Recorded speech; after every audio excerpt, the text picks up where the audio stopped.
Avant de me juger, laissez-moi vous expliquer. L'AVC m'avait rendue plus lente, plus silencieuse, mais pas plus faible. Eux, cependant, ne le voyaient pas ainsi. Ma fille, Chloé, a décrété que m'héberger était un fardeau trop lourd, à moins que je ne lui verse 200 000 €. Je n'ai pas crié, je n'ai pas argumenté. J'ai seulement souri. J'ai glissé la main dans mon dossier et lui ai tendu une seule feuille de papier. Celle qui l'a déshéritée de tout. La maison, la fiducie, l'avenir. Elle pensait que j'étais brisé, mais j'avais passé ma vie entière à me préparer à cette trahison. Et elle est tombée droit dans mon piège. La pluie normande, fine et persistante, s'acharne contre la baie vitrée de la villa d'architecte pendant que j'essaie de faire un pas de plus avec cette maudite canne. 3 semaines depuis l'accident vasculaire cérébral, et chaque mouvement reste une petite bataille. Une victoire quand j'atteins la salle de bain sans aide, une défaite quand le verre d'eau tremble si fort dans ma main qu'il finit par tremper mon peignoir en cachemire. La maison de Chloé est immaculée, trop parfaite.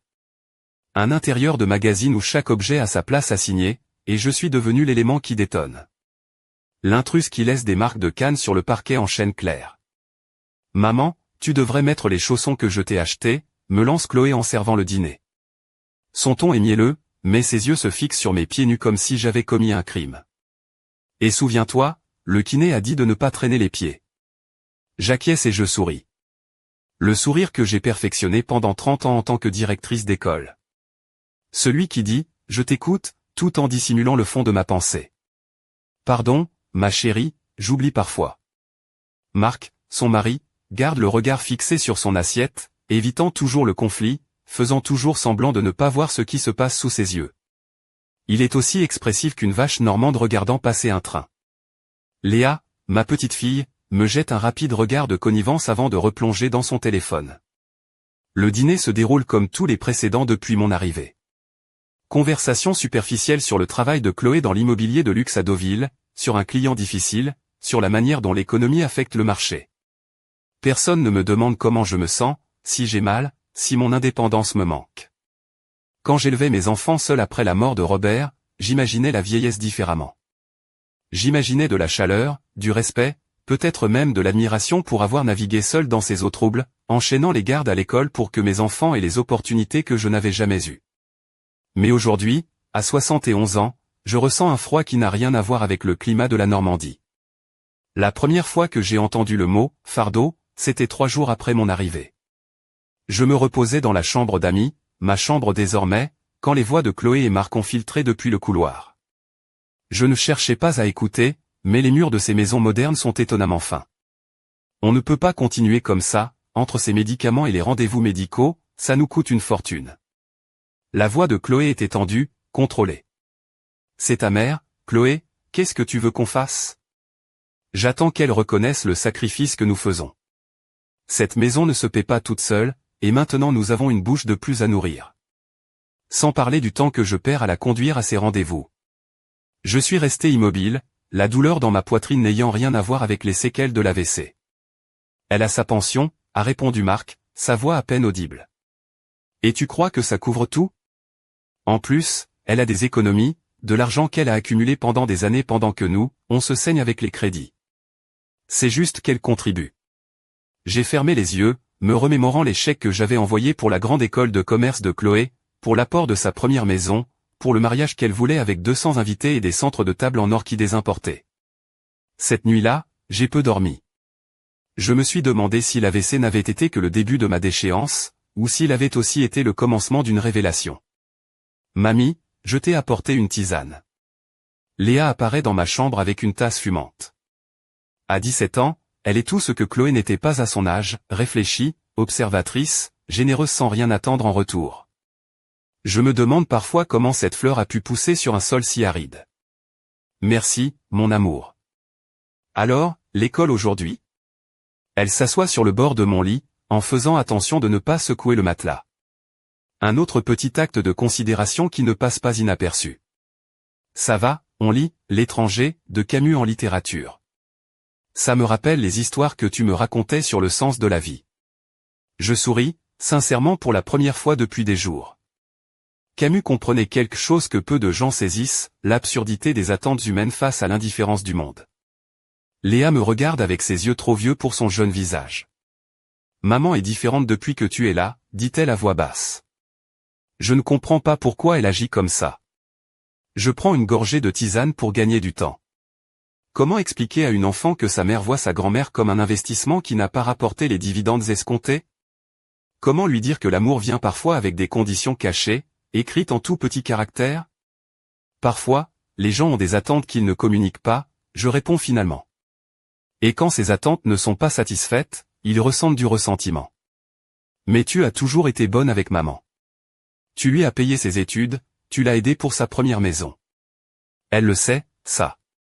Je me demande ce que cette petite fille observe d'autre quand nous pensons tous qu'elle est absorbée par son téléphone. L'amour et l'argent sont des choses compliquées quand ils se mélangent, Léa. Mais ne t'inquiète pas pour ça. Je vais bien. Léa. La voix de Chloé coupe notre conversation comme un couteau. Elle apparaît à la porte, les bras croisés. Je t'ai dit de ne pas déranger ta grand-mère quand elle se repose. Elle ne me dérange pas, je réponds. Mais Chloé tire déjà Léa par le bras. Elle a kiné dans une demi-heure et elle doit se préparer. En plus, tu as des devoirs à faire. Quand elles partent, le silence s'installe à nouveau comme un invité indésirable. Je me lève avec effort et m'approche de la fenêtre. Les gouttes de pluie dessinent des chemins erratiques sur la vitre. Je me demande si je marcherai un jour à nouveau sous la pluie sans surveillance, sans être traité comme une enfant, sans que chaque pas ne soit mesuré et évalué. Les semaines passent et la tension grandit, silencieusement, comme une vigne vierge qui grimpe le long des murs. Chaque jour apporte de nouveaux rappels subtils de mon statut d'invité. Maman, l'eau chaude n'est pas gratuite, tes douches ne devraient pas durer plus de 5 minutes. Maman, as-tu vraiment besoin de mettre le chauffage dans ta chambre? Mets un autre pull. Maman, la lessive spéciale pour tes vêtements nous coûte le double. Chaque commentaire est une petite écharpe sous la peau.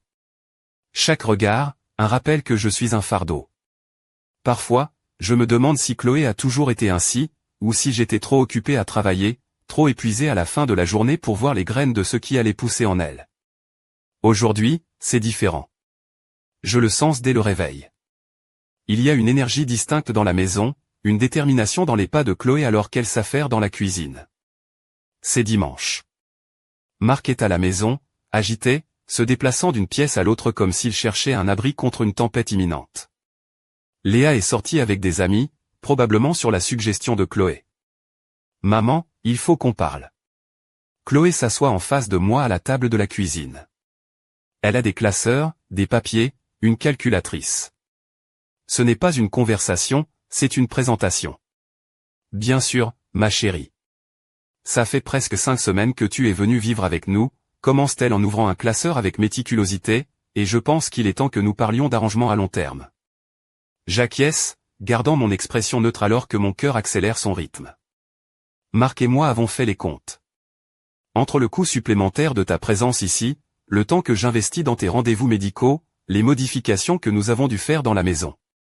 Je regarde autour de moi, cherchant ces soi-disant modifications. Fait-elle référence au siège en plastique dans la douche que j'ai acheté avec mon propre argent? Ou peut-être à la barre d'appui que Maître Dubois m'avait conseillé d'installer et que j'avais aussi payé? Nous pensons qu'il est juste que tu contribues financièrement à cette situation. Marc s'éclaircit la gorge depuis l'entrée de la cuisine, mais ne dit rien. Ses yeux évitent les miens. Bien sûr, je réponds. Je peux augmenter ma contribution mensuelle. Ma pension n'est pas énorme, mais...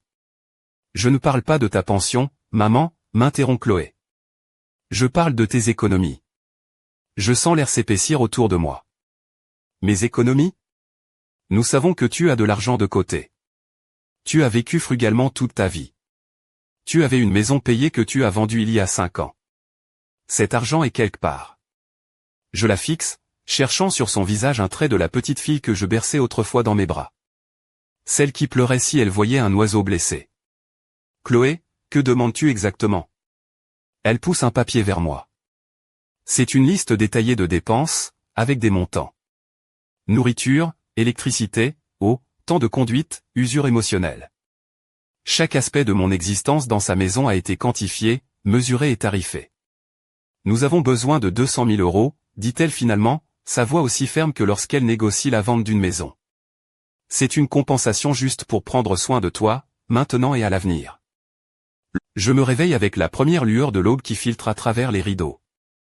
Un instant, je ressens la désorientation qui accompagne chaque matin depuis l'AVC. Où suis-je? Quel jour sommes-nous? Puis, comme une vague qui se brise sur le rivage, les souvenirs de la veille inondent mon esprit. Le dossier de calcul de Chloé, son ultimatum à peine déguisé, mon appel à Maître Dubois. Je regarde le réveil, 6h17. La maison dort encore. Parfait. Je me redresse lentement, consciente de chaque mouvement. Les médecins disent que je devrais noter des améliorations chaque semaine, et ils n'ont pas tort. Mon côté gauche répond mieux maintenant, bien que la main tremble encore lorsque j'entreprends des tâches précises. Je m'habille avec une lenteur délibérée, un pantalon de flanelle confortable, un chemisier en soie qui glisse sur ma peau comme une promesse de douceur retrouvée, un petit triomphe quotidien et un trench coat léger, car le matin est frais, même à cette époque de l'année. Dans la salle de bain, je m'observe dans le miroir tout en brossant mes cheveux argentés. Mon visage a changé depuis l'AVC. Il y a une légère affaissement sur le côté gauche que les étrangers ne remarqueraient probablement pas, mais que je vois chaque matin comme un rappel de ma fragilité. Pourtant, mes yeux sont restés les mêmes, directs, clairs, déterminés. « Bonjour, Irène », me dis-je à voix basse. « Aujourd'hui, tu récupères ta vie. » Je prends mon téléphone et envoie un message à Maître Dubois, confirmant notre rendez-vous à 10h à son étude de camp. Puis, en prenant soin de ne pas faire de bruit, je prépare un petit sac avec les documents dont j'aurai besoin, le dossier de mon coffre-fort, ma carte d'identité, la carte bancaire que j'utilise rarement. À 7h30, j'entends du mouvement dans la cuisine. Marc est toujours le premier levé, préparant le café avant de partir travailler. Je respire profondément et sors de ma chambre. Je salue Marc d'un bonjour en entrant dans la cuisine. Il sursaute légèrement, toujours mal à l'aise lorsque nous nous trouvons seuls, comme s'il craignait d'être pris au piège entre sa loyauté envers Chloé et un vague sentiment résiduel de décence. Il me demande si je veux un café. J'accepte. Pendant qu'il me sert, je remarque qu'il évite mon regard. Je me demande s'il est au courant de la conversation d'hier, de l'ultimatum. Bien sûr qu'il le sait. Ils en ont probablement discuté pendant des semaines avant que Chloé ne se décide enfin à me le présenter. J'ai un rendez-vous médical aujourd'hui, je commente nonchalamment en prenant une gorgée de café. Un simple contrôle de routine. Il me propose que Chloé m'y conduise, mais je refuse. Non, j'ai déjà tout arrangé, j'ai commandé un VTC. Il lève les yeux, surpris. C'est la première fois que je mentionne faire quelque chose par moi-même depuis mon arrivée. J'ajoute que le médecin est près de l'étude de Maître Dubois, et que j'en profiterai pour lui rendre visite ensuite. Maître Dubois, l'avocat? Oui, je réponds en observant attentivement sa réaction. Je veux revoir certaines choses concernant ma succession. Marc pâlit visiblement, et à cet instant, je confirme ce que je soupçonnais déjà, non seulement il connaît l'ultimatum de Chloé, mais il connaît aussi ses intentions concernant mon argent. Il balbutie que je devrais peut-être attendre que Chloé soit réveillée, qu'elle voudrait sûrement m'accompagner pour une chose pareille. J'en suis certaine, je réponds avec un sourire suave, mais ce ne sera pas nécessaire. Ce sont des affaires simples. Nous finissons le café dans un silence pesant. Marc consulte sa montre à plusieurs reprises, clairement impatient de s'échapper ou de réveiller Chloé, je ne sais pas trop. Il finit par dire qu'il doit y aller, qu'il sera en retard. Il me demande si ça ira jusqu'à ce que Chloé se lève. Parfaitement bien. Bonne journée, Marc. À peine la porte s'est-elle refermée que je sors mon téléphone et appelle un VTC. L'application m'indique que la voiture arrivera dans 12 minutes. Assez de temps pour laisser une note. Chloé, j'ai un rendez-vous médical ce matin. Ensuite, je verrai Maître Dubois pour mettre à jour certains documents. Je rentrerai dans l'après-midi. Ne t'inquiète pas pour moi. Maman. Simple, direct, sans mensonge, mais sans toute la vérité. Le VTC arrive ponctuellement. Le chauffeur est aimable, il m'aide avec la canne et ne pose pas de questions lorsque je lui demande de me conduire d'abord au centre médical de Caen. Maître Dubois m'attend à son étude, à seulement 2 rues du centre médical. Je pourrais prendre un autre VTC, mais je décide de marcher. Chaque pas avec la canne est un rappel de ma vulnérabilité physique, mais aussi de ma détermination. Les rues de Caen sont humides après la pluie matinale, mais le ciel s'est dégagé, offrant une rare journée ensoleillée. L'immeuble est moderne, tout en verre et en acier. Maître Dubois a prospéré depuis que je l'ai connu il y a 15 ans, alors qu'il était un jeune avocat fraîchement diplômé qui aidait les enseignants avec leur testament dans le cadre d'un programme pro bono. C'était la même année où j'ai commencé comme directrice du lycée Malherbe. Madame Fournier, m'accueille la réceptionniste, Maître Dubois vous attend. Il se lève lorsque j'entre dans son bureau. À 39 ans, il a cet air de confiance tranquille qui ne vient qu'avec la maîtrise de son article. Irène, dit-il en prenant mes mains entre les siennes, c'est bon de vous voir. De même, Maître Dubois, bien que les circonstances pourraient être meilleures. Il m'aide à m'asseoir et prend place en face de moi, non pas derrière son imposant bureau, mais sur une chaise à mes côtés. Un petit geste qui en dit long. Votre appel m'a inquiété, admet-il. Ce que nous craignons est arrivé. J'acquiesce, sortant les documents de mon sac. Je lui tends d'abord la liste de dépenses de Chloé, puis l'ultimatum écrit. Il les examine, son expression devenant plus grave à chaque ligne qu'il lit. 200 000 €, murmure-t-il, pour prendre soin de sa propre mère. Apparemment, ma valeur a diminué avec les années, je réponds avec une ironie qui ne parvient pas à masquer la douleur. Maître Dubois pose les papiers et me regarde droit dans les yeux. Êtes-vous sûr de vouloir procéder avec le plan que nous avons discuté? Une fois que nous aurons signé ces documents, ce sera irréversible. J'ai des alternatives. Vous pourriez essayer de lui parler, de lui expliquer que cela pourrait être considéré comme de l'exploitation financière d'une personne âgée. Et ensuite? Vivre sous son toit en sachant qu'elle ne me tolère que pour mon argent? Attendre que la prochaine fois qu'elle aura des problèmes financiers, elle vienne en chercher plus? Maître Dubois acquiesce, reconnaissant la vérité dans mes paroles. Alors, procédons. Pendant les 2 heures suivantes, nous révisons et signons document après document. Chaque signature est une brique dans le mur que je construis entre mon argent et la cupidité de Chloé. D'abord, la révocation de toutes les procurations que je lui avais jamais accordées. Deuxièmement, l'activation de ma fiducie, transférant tous mes biens et actifs financiers sous sa protection. Troisièmement, la modification des bénéficiaires, retirant complètement Chloé et nommant Léa comme héritière, avec Maître Dubois comme fiduciaire jusqu'à ce qu'elle ait 25 ans. Et enfin, une lettre d'instruction détaillée sur la manière de gérer mes finances dorénavant. Avec ceci, explique Maître Dubois en signant comme témoin le dernier document, votre pension continuera d'arriver normalement sur votre compte courant, suffisant pour vos dépenses quotidiennes. Mais toutes vos économies, vos investissements et l'argent de la vente de votre maison sont maintenant protégés dans la fiducie. Chloé ne peut pas y toucher. Quand s'en rendra-t-elle compte? La notification de la banque arrivera dans 24 à 48 heures. D'ici là, tous les changements seront déjà en vigueur. J'acquiesce, ressentant un étrange mélange de soulagement et de tristesse.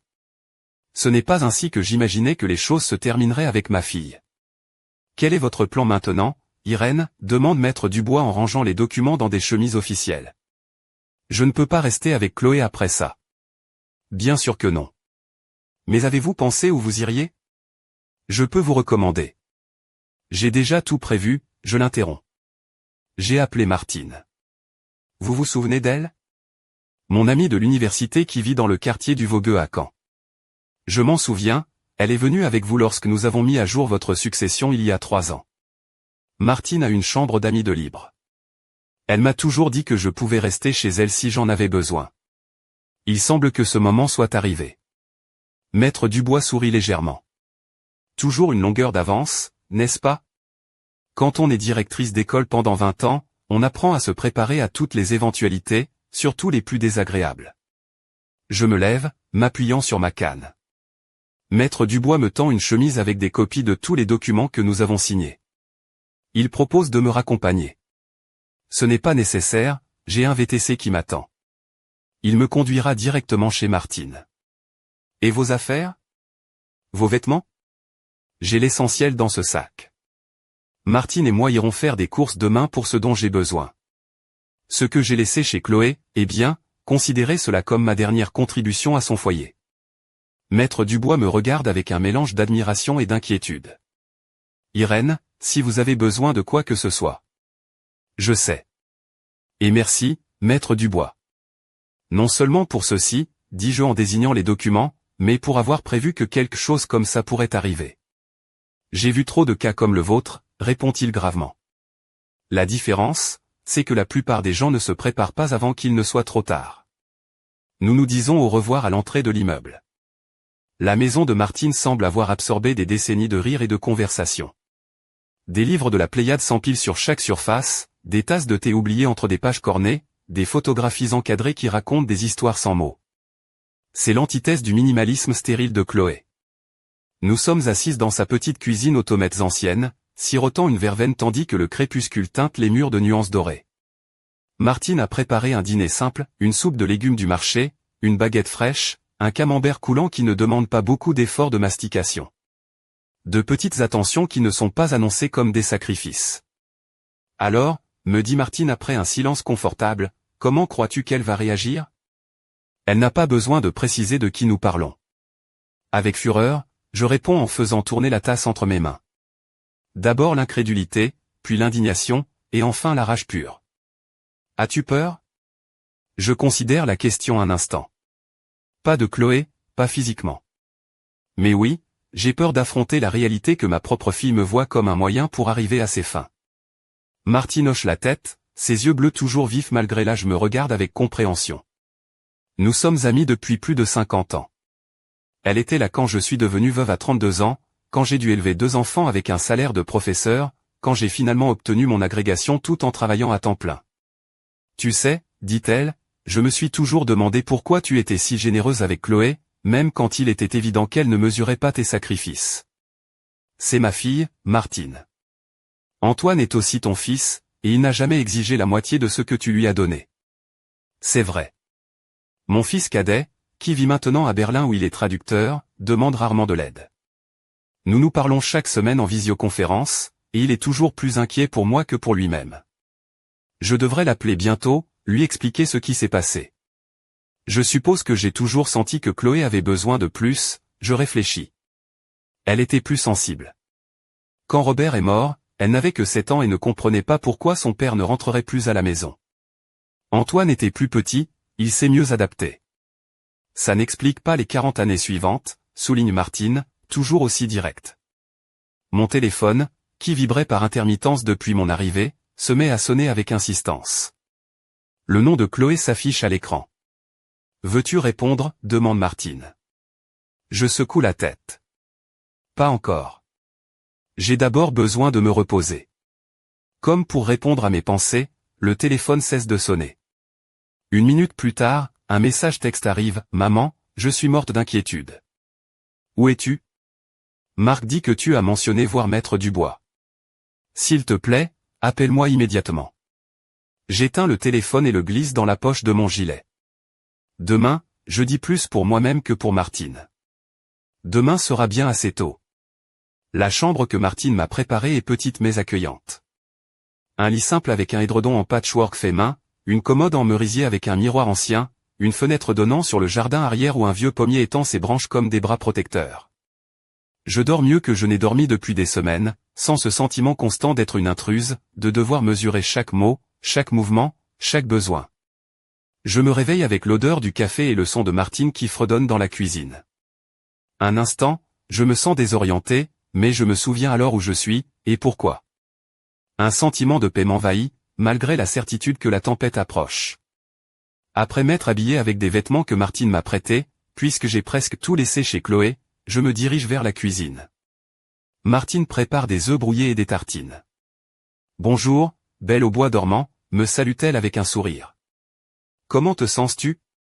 Reposée, je réponds, surprise que ce soit vrai. Et prête pour ce qui vient. Eh bien, ce qui vient en premier, c'est le petit déjeuner. Ensuite, nous pourrons planifier notre expédition shopping. Tu as besoin de vêtements, d'articles de toilette, et de tout ce que tu as pu laisser derrière toi. J'acquiesce, reconnaissante de son pragmatisme. Pendant que nous mangeons, je rallume mon téléphone. Comme je m'y attendais, il y a une avalanche de notifications. 12 appels manqués, 23 messages textes et 5 emails, tous de Chloé. Le plus récent, envoyé à 6h43 ce matin, dit « Maman, je ne sais pas ce qui se passe mais il y a un problème avec mes cartes de crédit. On me dit que le crédit de la maison n'a pas été payé. Sais-tu quelque chose à ce sujet? Que as-tu dit à Maître Dubois? J'ai besoin de te parler maintenant. » Alors, ça a commencé. Maître Dubois m'avait prévenu que les banques agiraient rapidement une fois les documents traités. Le transfert de mes actifs à la fiducie a coupé l'accès de Chloé aux comptes qu'elle utilisait apparemment pour ses propres dépenses. Des comptes auxquels elle n'aurait jamais dû avoir accès. Mauvaise nouvelle, demande Martine en remarquant mon expression. Je ne réponds pas, rangeant le téléphone. Juste la confirmation que j'ai fait ce qu'il fallait. Au moment où nous finissons de déjeuner, la sonnette retentit. Martine et moi échangeons un regard. Tu attendais quelqu'un ? Je demande. Non, répond-elle en se levant pour regarder par la fenêtre de côté. Son expression se durcit. C'est Chloé. Mon cœur s'accélère, mais je me force à rester calme. Comment a-t-elle su où j'étais ? Elle a probablement appelé toutes tes connaissances. Caen n'est pas si grand, et elle a toujours été tenace. La sonnette retentit à nouveau, cette fois accompagnée de coups forts sur la porte. Tu veux que je la fasse partir ? Propose Martine. Et à son ton, je sais qu'elle en est parfaitement capable. Je respire profondément. Non, je dois affronter ça. Tôt ou tard. Mieux vaut maintenant, en terrain neutre. Martine acquiesce, mais son expression est inquiète. Je serai juste là. Je marche lentement vers la porte, m'appuyant sur ma canne plus pour la stabilité émotionnelle que physique. Quand j'ouvre, Chloé est là, le visage congestionné par la colère, sa chevelure blonde, habituellement parfaite, en désordre comme si elle y avait passé les mains à plusieurs reprises. Elle porte un tailleur pantalon crème d'une élégance agressive, mais son maquillage a légèrement coulé. « Maman, qu'est-ce qui se passe, bon sang ?» exige-t-elle sans un bonjour. Elle tente d'entrer, mais je maintiens ma position sur le seuil. « Bonjour, Chloé », je réponds calmement. « S'il te plaît, baisse la voix. » Les voisins de Martine n'ont pas besoin de faire partie de ça. Faire partie de quoi ? Du fait que ma mère disparaît sans préavis et que tous mes comptes se mettent à être refusés ? Que la banque me dit que je n'ai plus accès à rien ? Que as-tu fait ? Je me suis protégé, je réponds simplement. Exactement comme tu m'as forcé à le faire quand tu m'as présenté ton ultimatum. Son visage pâlit un instant, puis rougit encore plus. Ultimatum ? De quoi parles-tu ? Je t'ai seulement demandé de contribuer aux frais pour prendre soin de toi. C'est juste. 200 000 € n'est pas une contribution, Chloé. C'est de l'extorsion. C'est ridicule, maman. Tu es confuse. L'AVC a manifestement affecté ton jugement. C'est pour ça que j'ai besoin de ces procurations, pour te protéger. Mon médecin n'est pas d'accord, je l'interromps, ma voix calme mais ferme. En fait, j'ai une attestation certifiée que ma capacité mentale est intacte. La même attestation que Maître Dubois a présentée avec la révocation de tes procurations et l'activation de ma fiducie. Je la vois traiter cette information, son esprit calculant rapidement les implications. Soudain, son expression change. Le masque de l'inquiétude disparaît, révélant ce qui se cache en dessous, une rage pure. Tu m'as tout pris. Après tout ce que j'ai fait pour toi. Tout ce que tu as fait pour moi ? Je répète, l'incrédulité filtrant dans ma voix. Chloé, tu m'as donné un toit pendant 5 semaines et tu m'as fait sentir comme un fardeau chaque jour. Tu m'as menacé de me mettre à la porte si je ne te donnais pas 200 000 €. Que attendais-tu que je fasse ? Je m'attendais à ce que tu sois raisonnable. Nous avons des dépenses, des crédits, l'école de Léa l'année prochaine. Cet argent devrait être pour la famille.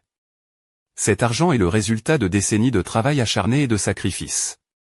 Des sacrifices que j'ai faits pour te donner une belle vie, pour t'envoyer dans une grande école, pour t'aider avec l'apport de ta première maison. Et maintenant que c'est moi qui ai besoin de soutien, tu me demandes de te donner tout ce qu'il me reste ? Chloé recule d'un pas, comme si je l'avais giflé. Un instant, je vois une lueur de honte dans ses yeux, mais elle est rapidement remplacée par quelque chose de plus dur, de plus calculateur. Ce n'est pas fini, dit-elle, sa voix basse et menaçante. J'appellerai mon avocat. Je prouverai que tu n'es pas saine d'esprit. Je récupérerai ce qui me revient. Rien de cet argent ne te revient, Chloé. Je ne te l'ai jamais promis, ni ne te le devais. Je suis ta fille. Oui, je réponds, ressentant une profonde tristesse. Tu es ma fille, et cela aurait dû signifier que tu m'appréciais pour qui je suis, pas pour ce que je pouvais te donner. Je vois ses mains trembler à ses côtés. Un instant, je crains qu'elle n'essaie de forcer le passage, mais au lieu de cela, elle recule encore d'un pas. Tu le regretteras, prévient-elle. Et quand 2 semaines se sont écoulées depuis ma confrontation avec Chloé sur le perron de Martine. 2 semaines d'un silence pesant, seulement interrompu par des messages agressifs de Chloé et des appels de son avocat que j'ai appris à ignorer. Maître Dubois m'assure que, légalement, je suis protégé, que la fiducie est impénétrable. Pourtant, le silence de Léa pèse sur moi comme un nuage persistant.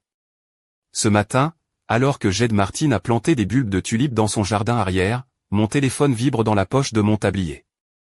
Normalement, je l'ignorerais, supposant que c'est un autre message de Chloé, mais quelque chose me pousse à vérifier. C'est un texto de Léa. Je peux te voir aujourd'hui après le lycée? Mon cœur fait un bond. Je réponds immédiatement, bien sûr. Je t'attendrai. Martine remarque mon expression. Bonne nouvelle? Léa vient me rendre visite. Son visage s'illumine. C'est merveilleux, Irène. Oui, je réponds, bien qu'une inquiétude s'installe dans ma poitrine. Vient-elle pour se réconcilier, ou comme émissaire de Chloé? Peu importe, me dis-je. C'est ma petite fille, et je la recevrai à bras ouverts, quelle que soit la raison. Nous passons le reste de la matinée à préparer la maison. Non pas qu'elle ait besoin d'être nettoyée, Martine maintient tout impeccablement, mais j'ai besoin d'occuper mes mains, mes pensées. Je fais des sablés normands, les préférés de Léa depuis qu'elle est petite. Je réorganise les livres dans la chambre d'amis qui est maintenant la mienne. Je change les fleurs du vase de la table de la salle à manger. À 15h45, la sonnette retentit. Je respire profondément avant d'ouvrir la porte. Léa est là, son sac à dos de lycéenne sur une épaule, vêtue de son uniforme d'école privée. Elle a l'air fatiguée, les épaules légèrement affaissées, mais quand elle me voit, un petit sourire illumine son visage. Bonjour, mamie. Léa, je dis en la serrant dans mes bras. Elle répond à l'étreinte avec force, me surprenant par son intensité. Entre, ma chérie. Je viens de faire des sablés. Je la conduis à la cuisine, où Martine a déjà préparé du thé et disposé les biscuits dans une assiette. Après les salutations, Martine mentionne discrètement qu'elle doit se rendre à son club de lecture, nous laissant ainsi de l'intimité. Quand nous nous retrouvons seuls, Léa semble se détendre visiblement. Elle prend un sablé et le croque, fermant les yeux un instant. Ils ont le même goût, dit-elle doucement.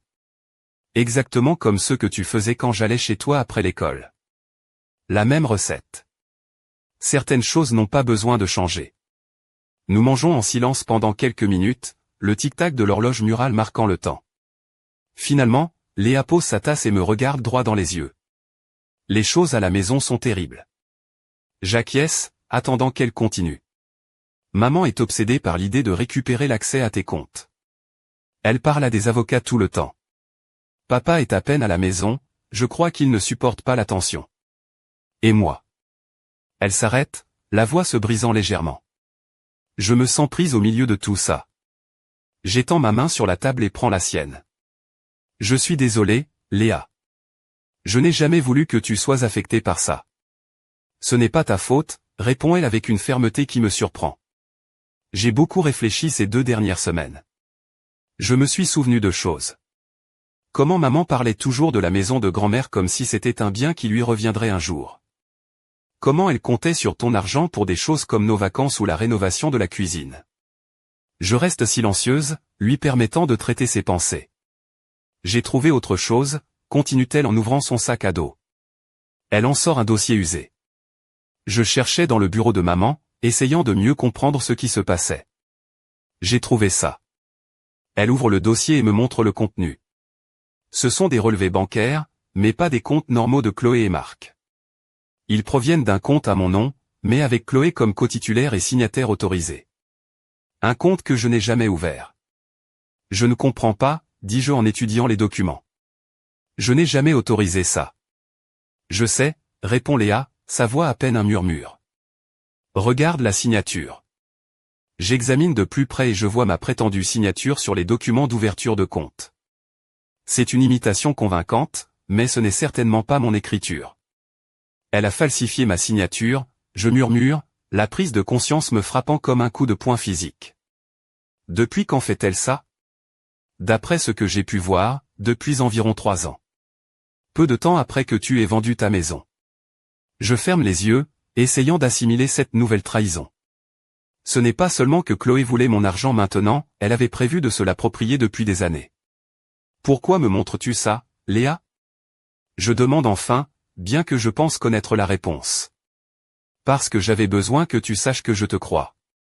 Que je comprends pourquoi tu as fait ce que tu as fait. Elle fait une pause, respirant profondément. Et parce que j'ai besoin de ton aide. Mon aide? Ses yeux s'emplissent de larmes. Je ne peux plus vivre là-bas, mamie. Pas après avoir vu tout ça. Pas après l'avoir entendu parler de toi comme si tu n'étais qu'un portefeuille sur pattes. Je veux déménager avec toi. Si c'est possible. Mon cœur s'arrête une seconde avant de s'emballer. Léa, tu es mineure. Ta mère a l'autorité parentale. Je sais. Mais j'ai 18 ans dans 5 mois. Et en attendant, peut-être qu'on pourrait parler à un avocat, voir s'il y a des options. Je la regarde, cette jeune femme qui a grandi si vite, qui a dû faire face à des vérités si dures à un âge où elle devrait s'inquiéter des booms et des examens du bac. As-tu parlé à ta mère de ce que tu ressens? Léa secoue la tête. Chaque fois que j'essaie d'aborder le sujet, elle change de conversation ou me dit que je ne comprends pas les affaires d'adultes. Et quand j'ai mentionné que je voulais te rendre visite, elle a explosé. Elle a dit que tu me manipulais, que je verrais bientôt que je ne valais pas l'investissement. Ces mots me frappent durement. Je reconnais le schéma, la même manipulation émotionnelle que Chloé a perfectionnée au fil des ans. Oh, Léa, je soupire en lui serrant la main. Je suis tellement désolé. Ce n'est pas ta faute, répète-t-elle en essuyant une larme. Mais je dois sortir de là. J'ai besoin d'un endroit où je peux respirer. J'acquiesce lentement, considérant les implications. Légalement, ce serait compliqué. Chloé ne renoncerait pas facilement au contrôle, surtout maintenant qu'elle est en guerre contre moi. Mais émotionnellement, il est clair que Léa a besoin de stabilité, d'être dans un environnement où elle est appréciée pour qui elle est, pas pour ce qu'elle peut fournir. Je parlerai à Maître Dubois, dis-je finalement. Nous verrons quelles sont les options. En attendant, tu es toujours la bienvenue ici, pour aussi longtemps que tu en auras besoin. Léa sourit à travers ses larmes. Merci, mamie. Nous nous déplaçons dans le salon, où je sors les vieux albums photos que j'ai apportés avec moi. Nous passons l'après-midi à regarder des images. Chloé et Antoine petit, moi plus jeune avec Robert avant qu'il ne tombe malade, Léa nouveau-né dans mes bras. On était heureux, alors, n'est-ce pas, demande Léa en montrant une photo de Noël où Chloé sourit en tenant une Léa bébé à côté du sapin. Nous l'étions, je confirme.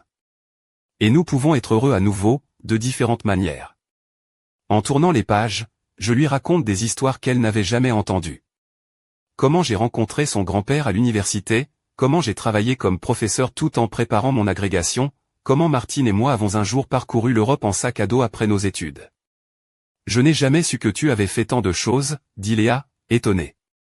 Il y a beaucoup de choses que tu ne sais pas sur moi, je réponds avec un sourire. Je ne suis pas seulement la grand-mère qui fait des sablés. J'aimerais en savoir plus, dit-elle en se blottissant contre mon épaule comme elle le faisait quand elle était petite. Je veux tout savoir. Mon cœur se dilate avec un sentiment que j'avais oublié, l'espoir. Pas pour moi, mais pour elle, pour ce lien que nous sommes en train de reconstruire. Nous avons le temps, je l'assure. Maître Dubois nous reçoit dans son bureau 3 jours plus tard. Il a accepté de nous rencontrer, Léa et moi, pour discuter des options.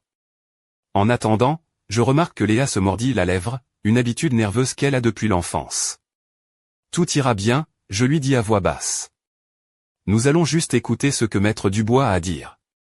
Elle acquiesce mais reste tendue. Maître Dubois entre, nous salue chaleureusement et s'assoit en face de nous. Bien, j'ai examiné la situation, commence-t-il. Légalement, c'est compliqué. Léa est mineure pour encore quelques mois, et sa mère a l'autorité parentale.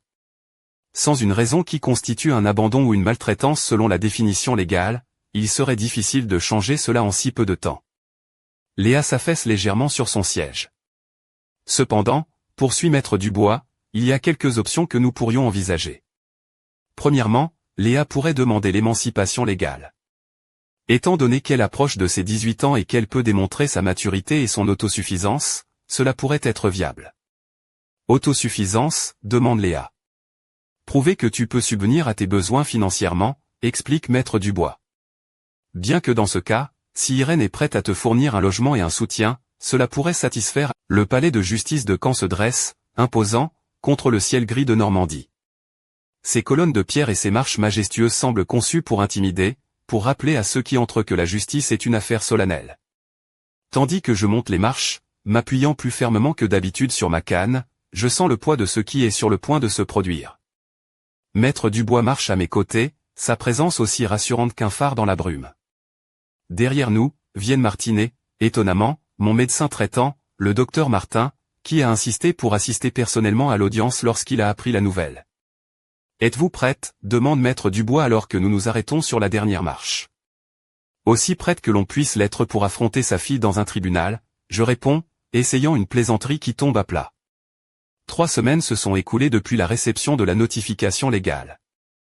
3 semaines de préparation méticuleuse, de collecte de documents, de révision de chaque aspect de ma vie financière et médicale. Maître Dubois a été infatigable, anticipant chaque argument que les avocats de Chloé pourraient présenter, préparant des contre-arguments solides. Léa a été déchirée pendant cette période, passant chaque moment libre avec moi mais retournant chez Chloé le soir. La tension l'épuise, je le vois aux ombres sous ses yeux, à la façon dont elle sursaute quand son téléphone sonne. Elle a promis de venir au tribunal aujourd'hui, bien que je lui ai dit que ce n'était pas nécessaire, qu'elle n'avait pas à choisir son camp aussi publiquement. Je serai là, a-t-elle insisté. J'ai besoin de voir ça par moi-même. En entrant dans le bâtiment, l'air frais et formel me frappe. Nous nous dirigeons vers la salle d'audience désignée. Chloé et Marc sont déjà là, au premier rang. Ma fille est impeccablement vêtue, comme toujours, d'un tailleur pantalon noir et d'un chemisier blanc qui crie le professionnalisme et la respectabilité. Marc, à ses côtés, semble mal à l'aise dans son costume, comme si le tissu était trop restrictif. Aucun des deux ne me regarde quand j'entre. Maître Lenoir, l'avocat de Chloé, s'approche d'eux et leur murmure quelque chose. Ils me jettent un bref regard avant de se replonger dans leurs documents. Le message est clair, je suis l'ennemi, l'adversaire. Plus la mère ou la belle-mère. Nous nous asseyons de l'autre côté de la salle. Maître Dubois organise méthodiquement ses papiers tandis que Martine me prend la main, me donnant une pression réconfortante. Quoi qu'il arrive aujourd'hui, dit-elle à voix basse, souviens-toi pourquoi nous sommes ici. Il ne s'agit pas seulement d'argent. Il s'agit de dignité. J'acquiesce, reconnaissante de sa clarté. La porte latérale s'ouvre et Léa entre silencieusement. Elle est vêtue sobrement, d'une robe bleu marine, les cheveux relevés en une queue de cheval soignée. Nos yeux se croisent et elle m'offre un petit sourire avant de s'asseoir au dernier rang, à égale distance entre Chloé et moi. Une position de neutralité, bien que sa présence même en dise long. Chloé tourne la tête et voit Léa. Son expression se durcit un instant avant de se recomposer. Elle se lève et se dirige vers elle, lui disant quelque chose que je ne peux pas entendre. Léa répond par un geste ferme, désignant son siège. Après un échange tendu, Chloé retourne à sa place, visiblement contrariée. « Veuillez vous lever », annonce l'huissier. La cour est présidée par Madame la juge Hélène Lambert. La juge Lambert entre, une femme d'une 60aine d'années à la présence imposante qui ne vient pas seulement de sa robe noire, mais de l'acuité de son regard. Elle nous indique de nous asseoir et examine les documents devant elle. Affaire numéro 24 CVE 32, Fournier contre Fournier, déclare-t-elle. Je comprends qu'il s'agit d'une requête en annulation d'une fiducie, basée sur des allégations d'incapacité mentale et de manipulation. Est-ce exact? C'est exact, Madame la juge, répond Maître Lenoir en se levant. Nous représentons Chloé Fournier, qui cherche à protéger les intérêts de sa mère, Irène Fournier, que nous croyons avoir été manipulée pour transférer ses actifs dans une fiducie qui la laisse vulnérable et sans ressources adéquates pour ses soins. Je manque de rire face à l'audace de cette déclaration, mais je garde une expression neutre. Maître Dubois se lève. Madame la juge, Maître Dubois pour Irène Fournier. Les allégations sont totalement infondées. Madame Fournier a pleine capacité mentale, comme nous le démontrerons aujourd'hui, et la fiducie a été établie précisément pour la protéger de l'exploitation financière qu'elle subissait. La juge Lambert acquiesce. Nous allons procéder à la présentation des preuves et des témoignages. Maître Lenoir, vous pouvez commencer. Ce qui suit est une performance magistrale de distorsion et de demi-vérité. Maître Lenoir présente Chloé comme la fille dévouée qui a sacrifié son temps et ses ressources pour s'occuper d'une mère malade, pour découvrir ensuite que la dite mère avait été manipulée par des éléments extérieurs se référant clairement à Maître Dubois pour couper financièrement sa famille. Il présente des dossiers médicaux sélectionnés de mon AVC, soulignant les pires moments de ma convalescence. Il montre des photographies de moi à l'hôpital, vulnérable. Il parle de confusion et de désorientation comme si c'était mon état permanent. Chloé prend la barre, son jeu d'actrice aussi poli que sa présentation. D'une voix tremblante, elle raconte comment elle m'a accueilli chez elle sans hésiter, comment elle a réorganisé sa vie professionnelle pour répondre à mes besoins, comment elle a investi dans des modifications de sa maison. Et puis, sans crier gare, ma mère a disparu, dit-elle, des larmes soigneusement contrôlées dans les yeux. Nous avons découvert qu'elle avait transféré tous ses actifs dans une fiducie inaccessible, nous laissant non seulement avec des dettes médicales impayées, mais aussi avec le fardeau émotionnel de son abandon. Je me mords l'intérieur de la joue pour garder mon calme. Chaque mot est une distorsion calculée. Il n'y a pas eu de modification significative dans sa maison. Il n'y a pas de dettes médicales impayées, mon assurance a tout couvert. Maître Lenoir continue. Madame la juge, nous croyons que Madame Fournier n'était pas en état de prendre des décisions financières complexes lorsqu'elle a signé ces documents. L'AVC a affecté son jugement, et c'est dans cet état de vulnérabilité que Maître Dubois l'a convaincu de faire ces changements drastiques. Lorsque c'est au tour de Maître Dubois de contre-interroger, son approche est précise et calme. Madame Fournier, pourriez-vous nous dire la date exacte à laquelle la fiducie de votre mère a été établie à l'origine? Chloé cligne des yeux, ne s'attendant manifestement pas à cette question. Je ne suis pas sûr de la date exacte. Permettez-moi de vous rafraîchir la mémoire. La fiducie a été établie il y a 5 ans, bien avant l'AVC de votre mère. En étiez-vous consciente? Non, elle ne l'a jamais mentionné. Et étiez-vous consciente que les documents d'activation de la fiducie ont été préparés il y a 3 ans, encore une fois, bien avant son AVC? Chloé regarde Maître Lenoir, qui acquiesce imperceptiblement. Non, je ne le savais pas, Maître Dubois continue. Madame Fournier, pourriez-vous nous dire pourquoi vous avez demandé 200 000 € à votre mère comme condition pour qu'elle continue à vivre dans votre maison? Le visage de Chloé pâlit. C'est une caractérisation injuste. Je lui ai simplement demandé de contribuer aux frais du ménage. J'ai ici une liste détaillée des dépenses que vous avez présentées à votre mère.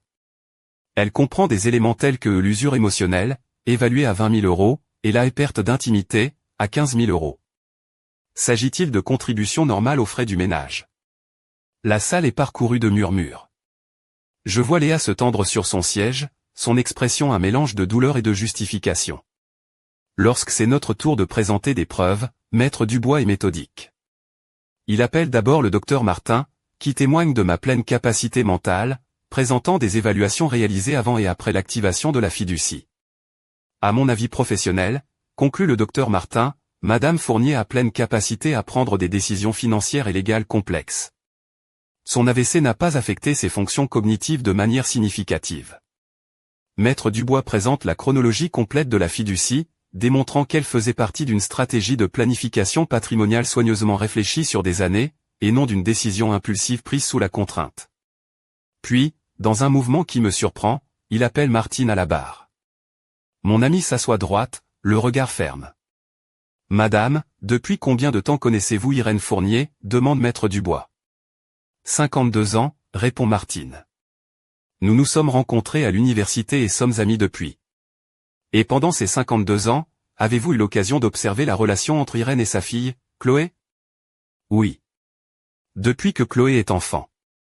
Pourriez-vous décrire cette relation pour la cour? Martine me regarde brièvement avant de répondre. Irène a toujours été extrêmement généreuse avec Chloé.